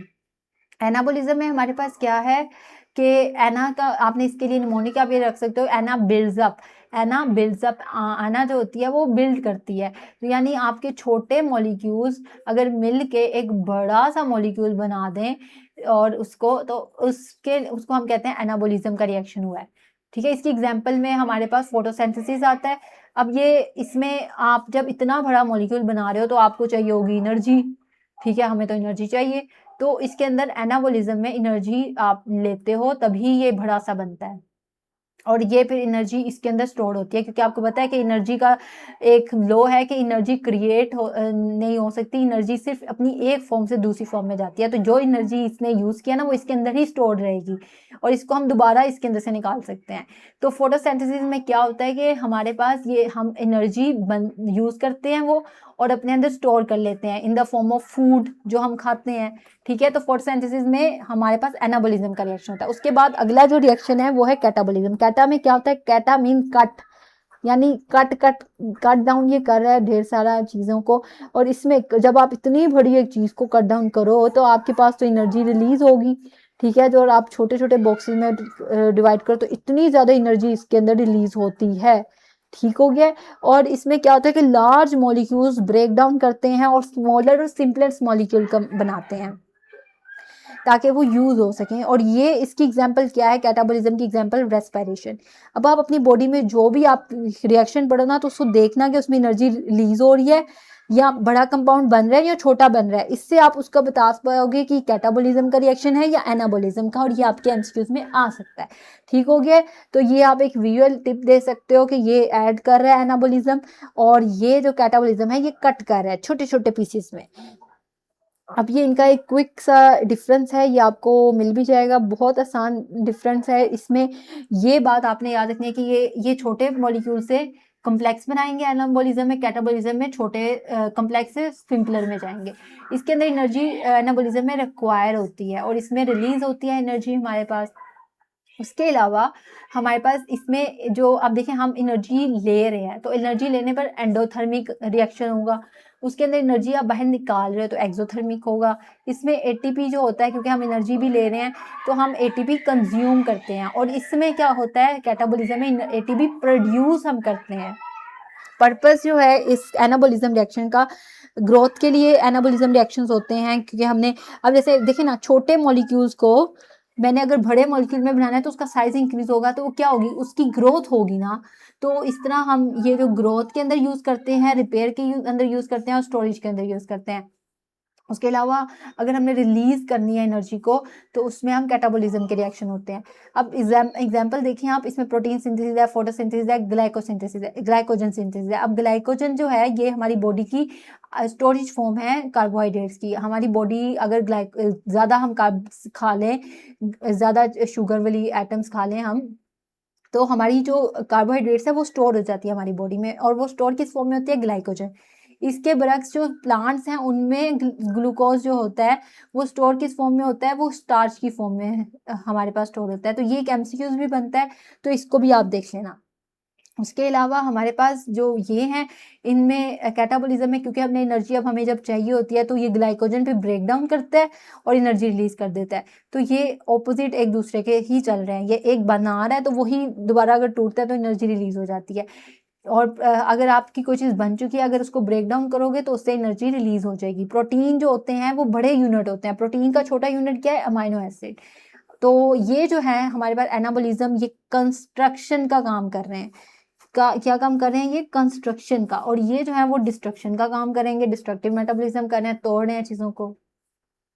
और इनका जो एंड प्रोडक्ट होता है एनाबोलिज्म का वो लार्ज कॉम्प्लेक्स मॉलिक्यूल्स होते हैं, और जो हमारे पास कैटाबोलिज्म का एंड प्रोडक्ट होता है वो छोटे छोटे सिंपल मॉलिक्यूल्स होते हैं, लाइक कार्बन डाइऑक्साइड होगी, H2 हो गया। ये अब दोनों प्रोडक्ट्स जो हैं वो किसका, हमारे पास रेस्पिरेशन का एंड प्रोडक्ट है। ठीक है, तो बात वही कर रहे हैं, बस आपको पता होनी चाहिए। एटीपी का रोल ये है कि एटीपी यूटिलाइज हो रहा है यहाँ पे, वहाँ पे प्रोड्यूस हो रहा है। ओवरऑल इफेक्ट जो है इसमें बॉडी मास इंक्रीज कर रहा है, इसमें बॉडी मास डिक्रीज कर रहा है। बॉडी मास इंक्रीज कैसे कर रहा है, अब आप देखो, जब आप एनर्जी स्टोर करोगे तो एनर्जी आपकी कहीं तो रहेगी ना, तो आपकी बॉडी में जब रहेगी तो आपका मास अपने आप बढ़ता जाएगा। जैसे आप लिपिड्स की फॉर्म में फैट जब आपकी बॉडी में स्टोर होता है तो आपका वजन बढ़ता है या कम होता है, तो बढ़ता है। तो जब स्टोरेज होगी तो बढ़ेगा। अब हमारे पास ये इंपॉर्टेंट बायोलॉजिकल कंपाउंड्स हैं कुछ, इनको आप लोग देख लेना। अब इसको हम करते हैं, अब जैसे हमारे पास ना एक है CH बॉन्ड।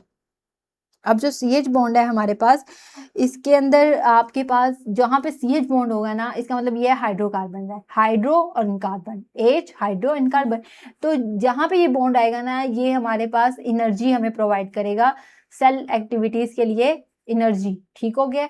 अब इसके बाद CN जो बॉन्ड है ये, अच्छा एक तो ये बॉन्ड जो है ना, ये हमारे पास कहाँ पर पाया जाएगा, कार्बोहाइड्रेट्स में होता है ये बॉन्ड ज्यादातर। और कार्बोहाइड्रेट्स का आपने पढ़ा कि कार्बोहाइड्रेट्स हमें एनर्जी प्रोवाइड करते हैं।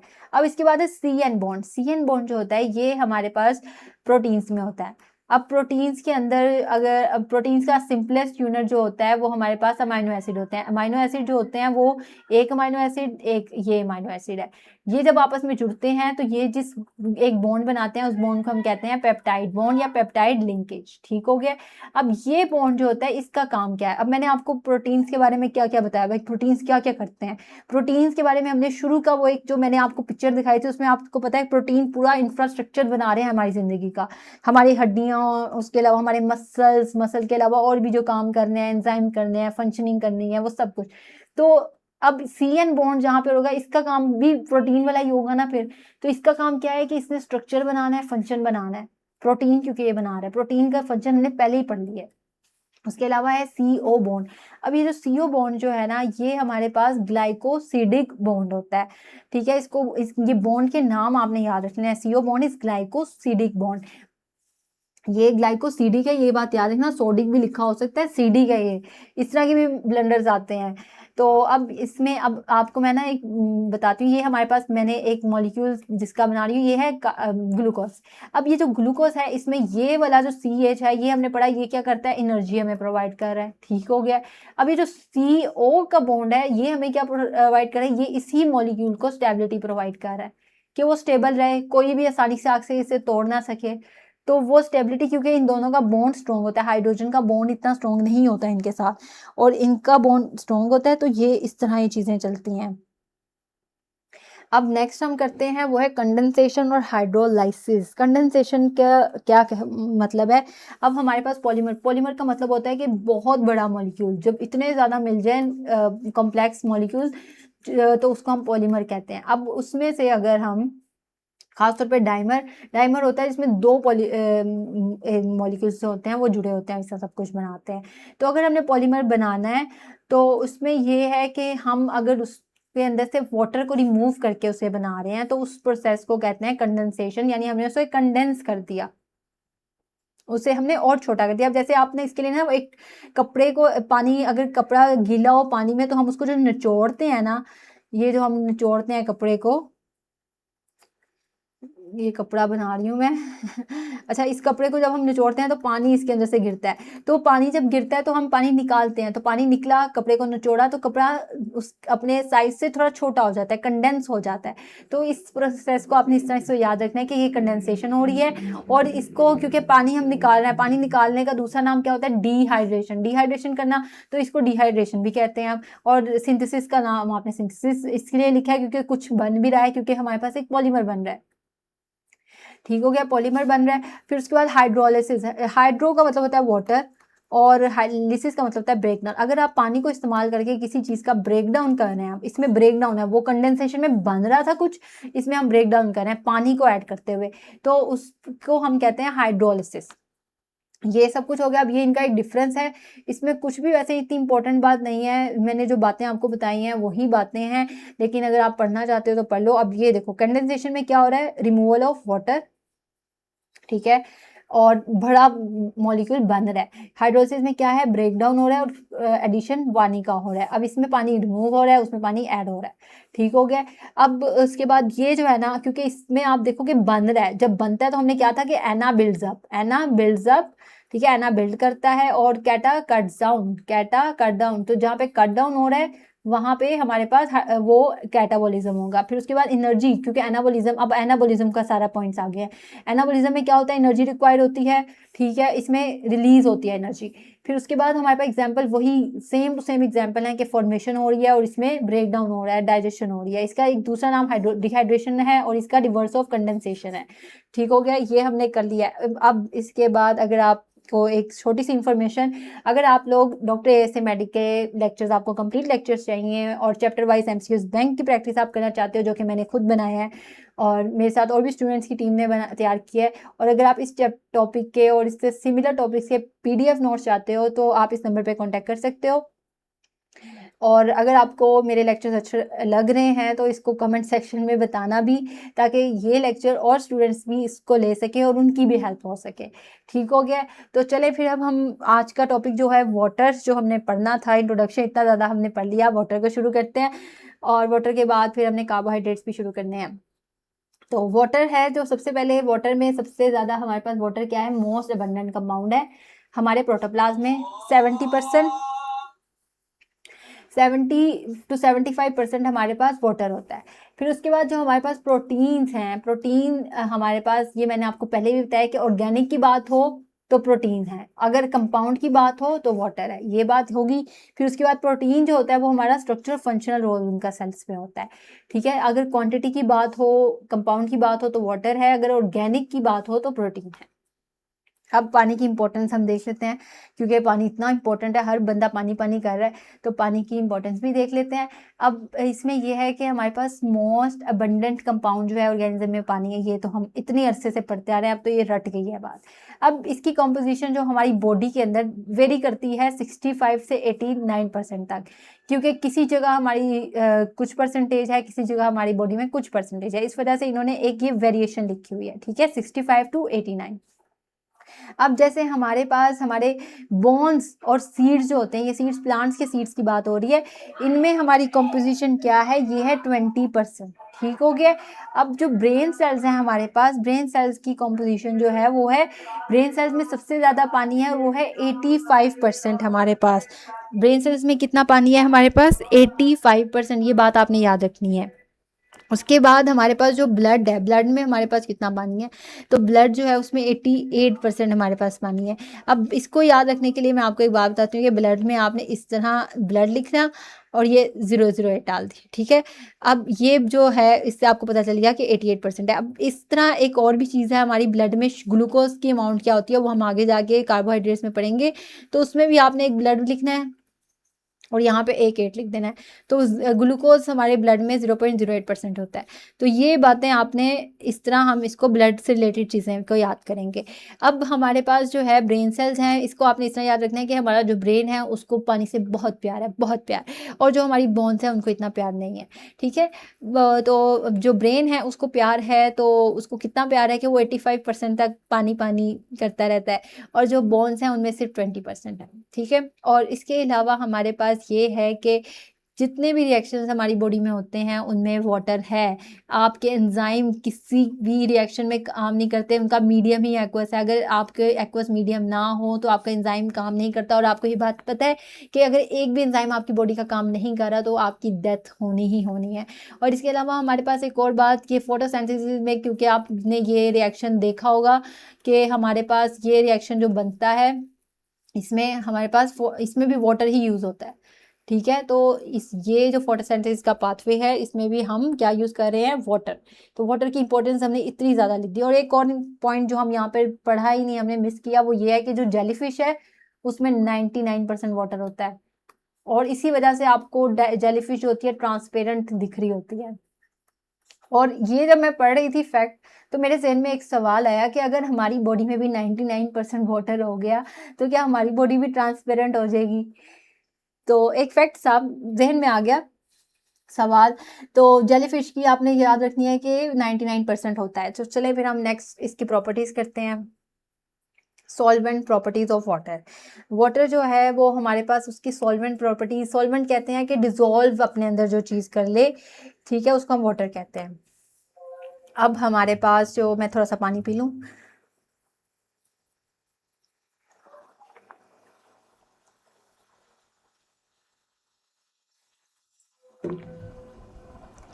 अच्छा, तो हमारे पास जो सॉल्वेंट प्रॉपर्टीज़ हैं पानी की, पानी ही पीना था, तो ये जो है उसमें ये है कि पानी के कंपोजिशन हम देखते हैं कि वाटर बनता कैसे। मैं यहाँ पर ड्रॉ कर रही हूँ। ये हमारे पास ना H2O का मॉलिक्यूल है, इसमें ना पोल्स बने होते हैं, ये नेगेटिव पोल होता है और ये हाइड्रोजन पॉजिटिव पोल बनाता है। तो ये जो पॉजिटिव होता है ना, अब जैसे हमारे पास ना सोडियम क्लोराइड, हमने नमक डाला है पानी के अंदर, तो ये जो क्लोरीन होता है ये इसके साथ जाके अटैच हो जाता है और ये जो सोडियम है पॉजिटिव नेगेटिव के साथ जाके अटैच हो जाता है, इसलिए ये डिजोल्व हो जाते हैं। क्यों? क्योंकि इनके पास पोल्स बने हुए हैं, नेगेटिव पोल, नेगेटिव चीज़ें। पोल का मतलब है कि नेगेटिव जो है पोल वो पॉजिटिव चीज़ों को अपनी तरफ अट्रैक्ट कर लेता है और जो पॉजिटिव है नेगेटिव चीज़ों को कर लेता है। तो इस तरह ये आसानी से अपने अंदर डिसॉल्व कर लेते हैं। और अगर कोई कोवलेंट बॉन्ड, क्योंकि ये कोवलेंट बॉन्ड भी इनके अंदर होता है, तो कोवलेंट कंपाउंड जो होते हैं उनको भी ये आसानी से डिसॉल्व कर लेते हैं। बस जिनको ये डिसॉल्व नहीं करते वो हैं नॉन पोलर कंपाउंड्स, ठीक है। अब नॉन पोलर जो होते हैं वो इजीली डिसॉल्व नहीं होते, लेकिन उसकी भी फिर एक इम्पोर्टेंस है। हमारे पास जो अल्लाह ताला ने हमारी सेल मेम्ब्रेन्स बनाई हैं, उनमें आपने पढ़ा होगा कि लिपिड्स होते हैं। तो जो ये लिपिड्स नॉन पोलर होते हैं, तो अगर हमारी सेल मेम्ब्रेन लिपिड्स ना होती, क्योंकि ये लिपिड्स को डिसॉल्व नहीं करेगा क्योंकि ये नॉन पोलर है लिपिड, तो अगर हमारी सेल मेम्ब्रेन पोलर हो जाती तो ये हमारी सेल मेम्ब्रेन को भी डिसॉल्व कर लेता। तो ये एक ब्लेसिंग है हमारे लिए कि ये नॉन पोलर है लिपिड फैट, क्योंकि ये फिर डिसॉल्व नहीं होता और इस तरह हमारी जो मेम्ब्रेन है उसकी इंटीग्रिटी मेंटेन रहती है, वो उसी तरह रहती है जिस तरह वो है, वरना वो डिसॉल्व हो जाती, जिस तरह बाकी चीज़ें पानी में डिसॉल्व हो जाती हैं। तो ये एक स्ट्रक्चरल इंपॉर्टेंस है कि सॉल्वेंट प्रॉपर्टीज़ है, इसकी डिसोल्यूशन प्रॉपर्टीज़ हैं और ये इसकी हर तरह से इसकी इंपॉर्टेंस है, हर तरह से इसकी अहमियत है। और फिर उसके बाद है हाइड्रोजन बॉन्डिंग। अब ये आप वाटर के मॉलिक्यूल्स जो होते हैं ये आपस में ही एक दूसरे के साथ हाइड्रोजन बॉन्डिंग कर रहे होते हैं। अब हाइड्रोजन बॉन्डिंग जो है उसमें ये होता है कि आप ये हाइड्रोजन क्या पॉजिटिव है, ये पॉजिटिव पोल है, ये नेगेटिव है, ये एक पूरा पॉजिटिव और ये नेगेटिव। अब यहाँ पर ना हाइड्रोजन जो होता है, हाइड्रोजन ना ऑक्सीजन के साथ या किसी के भी साथ अगर कोई बॉन्ड बनाता है तो उसको हम कहते हैं हाइड्रोजन बॉन्ड। अब हाइड्रोजन जो है वो ये बॉन्ड जो आप वाटर मॉलिक्यूल्स बनाते हैं आपस में हाइड्रोजन बॉन्डिंग के थ्रू, ये अब जैसे हमारे पास जो नॉर्मल मॉलिक्यूल्स के आपस के दरमियान की जो फोर्सेस होते हैं उनको हम कहते हैं वेंडर वाल फोर्स। ये आपने केमिस्ट्री में पढ़ोगे आप, वेंडर वाल फोर्स होती हैं। अब ये वेंडर वाल फोर्सेस बहुत वीक होती हैं और आसानी से कोई भी, अब जैसे अल्कोहल में ये वेंडर वाल फोर्सेस होते हैं तो अल्कोहल आसानी से एवेपोरेट हो जाती है, लेकिन ये जो हाइड्रोजन बॉन्डिंग है ये पानी को आसानी से एवेपोरेट नहीं होने देती, पानी को अपनी जगह पे ही रखती है और उसको आसानी से आइस और स्टीम में कन्वर्ट नहीं होने देती। तो ये इसकी इंपॉर्टेंस है, वाटर की एक क्वालिटी है कि पानी ज़्यादा अरसे तक पानी रहता है। इसी वजह से पानी का जो बॉइलिंग पॉइंट है वो 100 डिग्री सेल्सियस है और जो फ्रीजिंग पॉइंट है वो 0 डिग्री सेल्सियस है। अगर ये फोर्सेस ना होती तो इसका इंपॉर्टेंस ये है कि अगर ये फोर्सेस एब्सेंट होती हमारे पास, ये केपीके की बुक में लिखा हुआ है, अगर ये फोर्सेस एब्सेंट होती तो हमारा जो फ्रीजिंग पॉइंट है वो -100 डिग्री सेल्सियस पे चला जाता है, 0 से -100 सीधा। और अगर बॉइलिंग पॉइंट अगर ये फोर्सेस ना होती तो -80 पर होता है, यानी हमारे पास जो पानी होता ही ना हमारे पास, क्योंकि हमारा जो टेम्परेचर होता है 25 डिग्री सेल्सियस से हमें 44 डिग्री सेल्सियस तक हमारे इर्द गिर्द का टेम्परेचर है, पानी होता ही ना, सारी खुश्क साली हर जगह होती। लेकिन हाइड्रोजन बॉन्डिंग क्योंकि अल्लाह ताला ने दी है हमारे पास, हमारे वाटर मॉलिक्यूल्स तो हमें हर जगह पानी नजर आता है और पानी तो मुझे अच्छा ही बहुत लगता है। तो समुंदरों का पानी, ये सब कुछ ये इसी वजह से है क्योंकि हमारे पास हाइड्रोजन बॉन्डिंग है। So give thanks to Allah every time you ever see the blessings of Allah almighty. और बाकी हम ये बात एक जो नीचे पॉइंट है वो ये है कि हाइड्रोजन बॉन्ड्स जो होते हैं आर वीकर, ये हाइड्रोजन बॉन्ड्स हैं जो वीकर होते हैं कोवलेंट बॉन्ड से, लेकिन ये स्ट्रॉन्गर भी होते हैं। इनकी इतना इनकी ग्रिप होता है कि आप उसको कोवलेंट बॉन्ड्स के कंपैरेटिवली उनके अप्रोक्सीमेटली इक्वल ही कह सकते हो। मैं यहाँ पे एक सिंबल बना रही हूँ अप्रोक्सीमेटली, यानी ये उससे वीकर होंगे लेकिन कोवलेंट बॉन्ड्स को ये टक्कर दे रहे होते हैं, इतनी स्ट्रॉन्ग होती हैं फोर्सेस। अब इसके फायदा भी बहुत है, आगे जाके हम पढ़ते हैं कि हाइड्रोजन बॉन्डिंग हमें कहाँ कहाँ फायदा दे रही है। फिर उसके बाद है हीट कैपेसिटी ऑफ वाटर। अब हीट कैपेसिटी जो वाटर की है, वाटर जो होता है हमारे पास ये बहुत ज़्यादा ऑब्जर्व करता है हीट को without any change in temperature. ठीक है, अब क्यों ये ऑब्जर्व क्यों कर सकता है अपना टेम्परेचर चेंज किए बगैर? क्यों? क्योंकि इसके पास है हाइड्रोजन बॉन्डिंग। हाइड्रोजन बॉन्डिंग नहीं होगी तो ये अब आसानी से अपना टेम्परेचर चेंज करता, एवेपोरेट हो जाता, लेकिन है तो इस वजह से ये हीट को ऑब्जर्व जब करता है तो टेम्परेचर को स्टेबलाइज भी कर रहा होता है, यानी गर्मी को सारा अपने अंदर जस्ट कर लिया तो, और अपना टेम्परेचर भी नहीं चेंज किया। तो ये प्रॉपर्टी की वजह से एक तो सबसे पहले गर्मी से हमें बचाता है, टेम्परेचर स्टेबलाइज करता है, और उसके अलावा दूसरा ये कि आसानी से एवेपोरेट नहीं होता। और ये एनर्जी कहाँ पर चली जाती है? हाइड्रोजन बॉन्ड्स को ब्रेक करने में चली जाती है। हाइड्रोजन बॉन्ड्स अपनी एनर्जी ही इतनी देते हैं ब्रेक करने के लिए। तो अब ये उन्होंने बात कही हुई है, एक फैक्ट उन्होंने बताया हुआ है कि अगर हमारे पास हमने 1 डिग्री सेल्सियस अपना टेम्परेचर इंक्रीज करना है, 1 डिग्री सेल्सियस, तो हमारे पास जो एनर्जी हम उसको लगानी पड़ेगी, उस एनर्जी का क्या है वो 4.18 किलो जॉल्स है या फिर 1 कैलोरीज है। ये दोनों एक दूसरे के इक्वल होते हैं, 1 कैलोरीज इक्वल टू 4.18 जॉल्स। तो इतनी एनर्जी हमें देनी पड़ेगी अगर 1 डिग्री सेल्सियस हमने इंक्रीज करना है। तो इस प्रॉपर्टी को, इस पानी की इस प्रॉपर्टी को हम कहते हैं specific heat capacity property of water. और ये किस वजह से? हाइड्रोजन बॉन्ड की वजह से। हाइड्रोजन बॉन्ड यहाँ पे आ गया, ठीक है। तो इस वजह से पानी को हम कहते हैं कि ये हीट ऑब्जर्वर है, हीट को ऑब्जर्व कर लेता है, हमें ठंडक पहुंचाता है और खुद गर्म होता है और टेम्परेचर भी नहीं बढ़ाता। तो इट्स अ ब्लेसिंग। अब उसके बाद ये हीट कैपेसिटी की जो हमारे पास इसकी एप्लीकेशन है वो ये ओशन का टेम्परेचर है, जिसमें आप ओशन का टेम्परेचर जल्दी से इंक्रीज या चेंज नहीं होता, जिसकी वजह से वहाँ का कम क्लाइमेट जो होता है वो स्टेबलाइज रहता है। अब इसकी एग्जांपल में मैं आपको एग्जांपल दूंगी कराची की। कराची जो है उसमें आप देखते हो कि वहाँ का टेम्परेचर बहुत कम रहता है, 33 डिग्री सेल्सियस, लेकिन हमारे लाहौर का टेम्परेचर 44-45 तक जा रहा होता है। क्यों? क्योंकि वहाँ पर ओशन है, कराची में ओशन है, इस वजह से उनका टेम्परेचर इतनी जल्दी चेंज नहीं होता। ये बात याद रखें आप लोग, ठीक है। और उसके अलावा ह्यूमंस की बॉडी को कैसे ये टेम्परेचर स्टेबल रखता है ये वाटर? क्योंकि पानी हमारी बॉडी में स्वेटिंग की फॉर्म में या ब्लड सर्कुलेशन की फॉर्म में सर्कुलेट करता रहता है ब्लड में और स्वेटिंग की फॉर्म में निकल जाता है, तो इसलिए हमारी बॉडी का टेम्परेचर इतनी जल्दी इंक्रीज नहीं करता। अब एक और प्रॉपर्टी है हीट ऑफ वेपराइजेशन। हमने अभी पैसे बताया कि एनर्जी उसको चाहिए होती है 4.18 जॉल्स, लेकिन वेपराइज भी होता है वाटर और इसका भी हमें एक फायदा है। अब ये हमारे पास जो पानी को वेपराइज करने के लिए कितने जॉल्स एनर्जी चाहिए होती है? 574 किलो कैलोरीज पर जॉल। टेम्परेचर चेंज करने के लिए इतनी एनर्जी चाहिए हो रही थी 4.18 कैलोरीज, और इसमें 574 किलो कैलोरीज हमें चाहिए पर लीटर। तो इसके लिए हमारे पास एक निमोनिक जो 574 को याद करने के लिए मैंने आप लोगों के लिए बनाया, ये आपने देखना है 5 है, 1 2 3 4 5। ये आप देख रहे हो कि सूरज की बहुत तपती हुई रोशनी और इनको बहुत ज़्यादा स्वेटिंग हो रही है। तो 5 स्वेटी फिशरमैन, ये फिशरमैन है, वेपराइज वाटर, ठीक है, ये पानी को वेपराइज कर रहे हैं। तो 5 से आपने याद रखना है 5, स्वेटी से आपने याद रखना है 7, स्वेटी 7 से निकल रहा है, और फिशरमैन से आपने याद रखना है 4। तो 5 7 4, इससे आपको एक निमोनिक मिल गया। अब वेपराइजेशन का काम क्या होता है कि लिक्विड को गैस में कन्वर्ट कर देती है। अब ये लिक्विड का गैस में कन्वर्ट होना हमें कैसे फ़ायदा दे रहा है? हमारी बॉडी में स्वेटिंग होती है, प्लांट्स की बॉडी में ट्रांसपायरेशन होती है, तो जब ये पानी ऊपर चला जाता है तो हीट अपने अंदर अब्जॉर्ब करके जाता है। तो जब हीट अब्जॉर्ब करता है तो हमारी बॉडी कूल हो जाती है। और इसके अलावा इन्होंने एक फैक्ट सा लिखा हुआ है कि जब आपकी बॉडी में एवेपोरेशन होती है तो आपने अगर आपका 1000 ml है, यानी 1 लीटर है अगर आपके पास, और आपने आपकी ऐसा हुआ है कि आपकी बॉडी का टेम्परेचर, आपने 2 ml जो है हमारा जो है वाटर वो एवेपोरेट हुआ है, ठीक है, 2 ml इसमें से एवेपोरेट हुआ है, तो 998 बचा ml। तो इस 2 ml को निकलने के बाद हमारी बॉडी में टेम्परेचर जो होता है वो कितना कम होता है? 1 डिग्री सेल्सियस। ठीक है, ये आपको एमसीक्यूज में इस तरह एग्जैक्ट लाइन नहीं आएगी, लेकिन आपको जो लाइन आएगी वो आपको ये कहेंगे कि आप बताएं कि आपकी इतना वाटर वो हुआ है आपका एवेपोरेट, 5 6 7 वाटर कहेंगे, और वो कहेंगे कि आप बताएं कि टेम्परेचर कितना कम होगा। इस तरह आपको क्वेश्चन आएंगे। तो ये आपने ये चीज़ें याद रखनी है, इस तरह आती हैं आपको एमडीकैट में।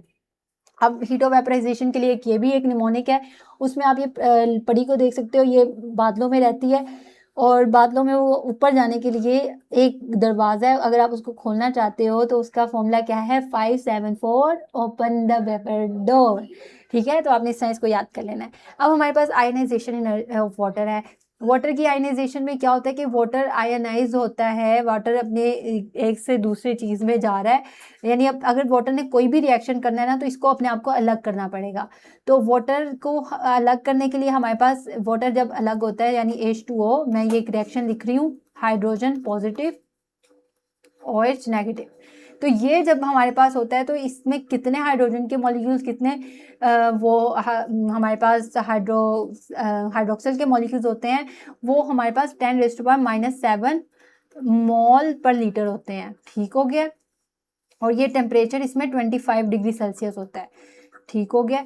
अब यहाँ पर हमारे पास ये 10⁻⁻7 को याद करने का तरीका जो है वो आपने याद रखना है कि हमारे पास पानी की pH क्या होती है 7, तो ये 10⁻⁻7 इस वजह से क्योंकि इसको pH को ही हमने ऊपर लेके माइनस कर दिया। ठीक है, अब ये जो आयंस हम क्यों इसको अलग करें पानी को, हमें क्या मसला हो गया है, तो वो ये इस वजह से कि आयनाइजेशन हमने इस वजह से करनी है क्योंकि हमने इस पानी में आगे जाके रिएक्शन करने हैं, हाइड्रोजन ने किसी और के साथ अटैच हो जाना है, हाइड्रोक्सिल ने किसी और के साथ, तो सेल में रिएक्शंस कराने के लिए हमें ये करना पड़ रहा है।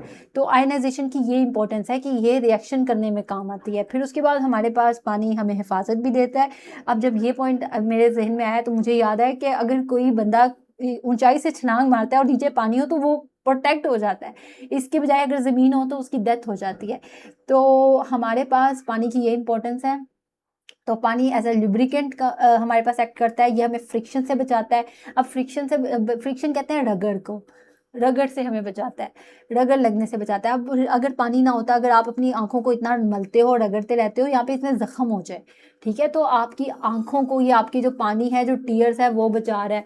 उसी तरह आपके पास जो आपके फ्लूइड कुशन है अराउंड द ऑर्गन्स, उनको आपके जो ऑर्गन्स के इर्द गिर्द अल्लाह ताला ने एक स्पेस रखी हुई है, लिक्विड है जो कि आपको शॉक एब्जॉर्बर के तौर पर एक्ट करता है, जो कि आपके उसको बचाता है। अब ये हमारे पास केपीके के पॉइंट्स हैं कुछ, उसमें वो ये कहते हैं कि अगर हमारे बॉडी में वाटर 10% से कम हो जाए तो इट लाइफ विल एंड।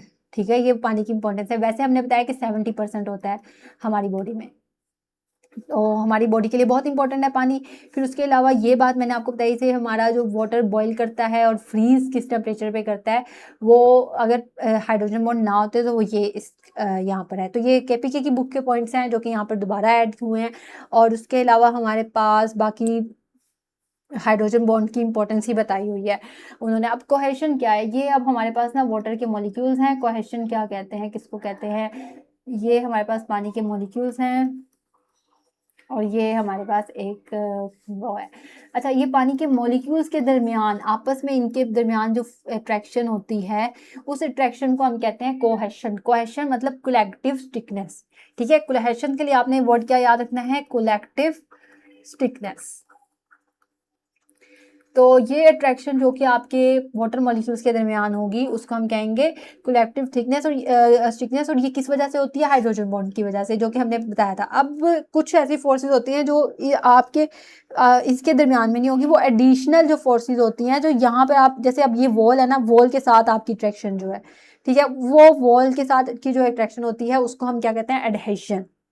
ठीक है, एडिशनल अट्रैक्शन। ठीक है, एडिशनल अट्रैक्शन। ठीक हो गया, तो इसको हम क्या कहते हैं, एडिशनल अट्रैक्शन को हम कहते हैं एडहेशन। अब ये क्यों, अब हमें इसकी इंपॉर्टेंस क्या है कि जैसे अब ग्लास है या फिर कोई भी जाइलम वॉल्स हैं, तो पानी उसमें से ऊपर जाता ही अपनी वॉल्स के साथ अटैच हो गया है, वॉल्स के साथ स्टिकनेस है तभी पानी अपनी जगह पे रहता है और ऊपर जाता है। तो ये हमारे अगर देखा जाए तो प्लांट्स में सर्कुलेशन में हेल्प आउट करती है, प्लांट्स की पानी की सर्कुलेशन में, क्योंकि पानी ने अगेंस्ट द ग्रेविटी जाना है, तो ग्रेविटी जाने के लिए हमें ये एडहेशन की फोर्स काम आती हैं। और ये इसकी वजह से पानी जो होता है एक ट्रांसपेरेंट मीडियम के तौर पर एक्ट करता है, यानी अपना अब शेप भी बदल लेता है, अपना रंग भी और सब कुछ, तो वो ट्रांसपेरेंट मीडियम के तौर पर एक्ट करता है। तो ये पॉइंट आपने एक नोट डाउन कर लेना है। फिर उसके बाद आप लोगों ने ये बात भी याद रखनी है कि वाटर जो होता है वो एडहेजन की प्रॉपर्टी एडहेयर भी करता है। लाइक ये प्रॉपर्टी पानी के पास है, इसलिए हम पानी की बहुत तारीफें कर रहे हैं। पानी के पास कितनी ज़्यादा क्वालिटीज़ हैं, तो पानी की तरह बनना चाहिए हमें भी। अच्छा, और पानी की एक और क्वालिटी है, वो है हाइड्रोफोबिक एक्सक्लूजन। ये वो प्रॉपर्टी है जो कि मैंने आपको बताई थी, जो कि हमारी सेल मेम्ब्रेन के अंदर हमें हेल्प आउट करती है। और वो इस तरह हेल्प आउट करती है हमें, जैसे ये हमारी सेल मेम्ब्रेन है, इसके अंदर हमारे पास लिपिड्स से ये बनी हुई है। तो हमारे पास पानी जो होता है ना, अगर नॉन पोलर कोई कंपाउंड है, जैसे हमारे पास ऑयल्स और फैट हैं, उनमें जो नॉन पोलर कंपाउंड होते हैं वो पानी में डिजोल्व नहीं होते। और अगर आपको लगता है कि होता है, तो जाके ऑयल पानी में फेंक के देखो, वो कभी डिजोल्व नहीं होगा। ठीक है, तो वो डिजोल्व नहीं होता, इसको कहते हैं हम हाइड्रोफोबिक, यानी फोबिक यानी हेट, और हाइड्रो मतलब पानी से नफरत होती है इन्हें। तो इसकी वजह से इसकी इंपॉर्टेंस भी ये होती है कि हमारी जो लिपिड बायलेयर से जो हमारी मेम्ब्रेन बनती हैं, उनकी इंटीग्रिटी मेंटेन रहती है, वो एक साथ जुड़ी रहती हैं, क्योंकि पानी से नफरत है किनको, ये ऑयल ड्रॉपलेट्स को, ये लिपिड्स को, ये फैट को। फिर उसके बाद हमारे पास है लोअर डेंसिटी ऑफ आइस। अब इसके लिए मैं आपको ना ये बताती हूँ कि जब हम टेम्परेचर कम कर रहे होते हैं पानी का, और जब हमारे पास एक तो 4 डिग्री सेल्सियस का टेम्परेचर आता है, हम 25 डिग्री सेल्सियस से नीचे आ रहे हैं, फ्रिज में हमने पानी रखा है, तो पानी आहिस्ता आहिस्ता फ्रीज होने की तरफ जा रहा है। ठीक है, अब ये जो 4 डिग्री सेल्सियस है ना, इसमें यहाँ पर ऐसे होता है कि पहले तो पानी की डेंसिटी जो होती है वो आपके पास क्योंकि वॉल्यूम जो होता है वो हमारे पास वो इंक्रीज नहीं करता, डिक्रीज कर रहा होता है। पानी का साइज पहले छोटा हो रहा होता है, लेकिन 4 डिग्री सेल्सियस पे आने के बाद ये जो वॉल्यूम है पानी का, ये वॉल्यूम जो होता है ये बढ़ने लग जाता है 4 डिग्री सेल्सियस पर। तो 4 डिग्री सेल्सियस पर वॉल्यूम जब बढ़ता है तो डेंसिटी इसकी कम हो जाती है पानी की। और जब पानी बर्फ बनने के ऊपर आ जाता है 0 डिग्री सेल्सियस पे, इसने आइस बन जाना है, और यहाँ पे ये लिक्विड है। तो यहाँ पर क्या होता है कि ये एनोमलस बिहेवियर शो करता है पानी। हालांकि पानी की डेंसिटी इंक्रीज करनी चाहिए थी जब हमने उसका वेट बढ़ाया, लेकिन उसकी डेंसिटी डिक्रीज किया। क्यों? क्योंकि जब आप सॉलिड में कन्वर्ट करते हो तो वो अपने आप को खुला अरेंज करते हैं वाटर के मॉलिक्यूल। अभी वाटर के मॉलिक्यूल लिक्विड में इतनी जगह ले रहे थे, तो जब आपने सॉलिड में डाला तो उन्होंने इस तरह पूरा अपने आप को ऑर्गेनाइज करके ज़्यादा सारी जगह ली। तो जब जगह बढ़ी, वॉल्यूम बढ़ा, तो वॉल्यूम बढ़ने की वजह से क्या हुआ कि आपकी डेंसिटी कम होगी। तो इस बिहेवियर को कहते हैं एनोमलस बिहेवियर। लेकिन इस बिहेवियर की भी अपनी इंपॉर्टेंस है।